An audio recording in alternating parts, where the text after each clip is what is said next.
E-motorcycle and e-bike crashes, they're happening more and more often. And authorities say parents need to be aware of the dangers of them. CBS 8's Kelly Hassedal live in Mission Beach, where a news conference with several local agencies just wrapped up, constantly hearing about injuries on these.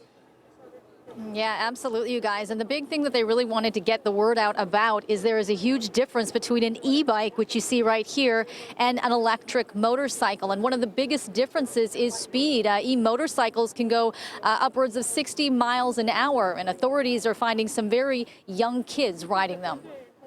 We're encountering kids as young as 11 years old, but the majority of them are vastly under the age of 16, so they can't even get a driver's license to ride a motorcycle in the first place.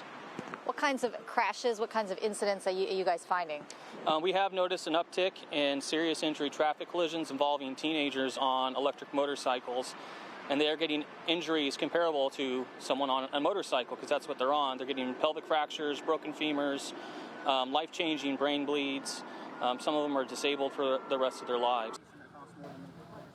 And so that was San Diego police officer Nicholas Tamani. He sees a lot of these really awful accidents, and he says parents need to understand an e-bike. Again, it's not the same thing as an e-motorcycle. In order to ride an e-motorcycle, you have to be 16 years old. You have to have a driver's license. You're not allowed to ride them on the streets. They are classified as off-highway vehicles and are restricted to designated off-road areas. Now, visually, the big difference, e-bikes have pedals while e-motorcycles don't.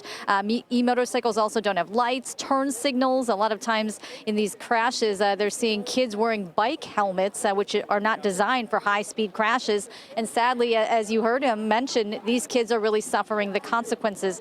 So back out here live, law enforcement, again, really wants to get the word out that parents need to know the difference between these two kinds of bikes, that they're not the same.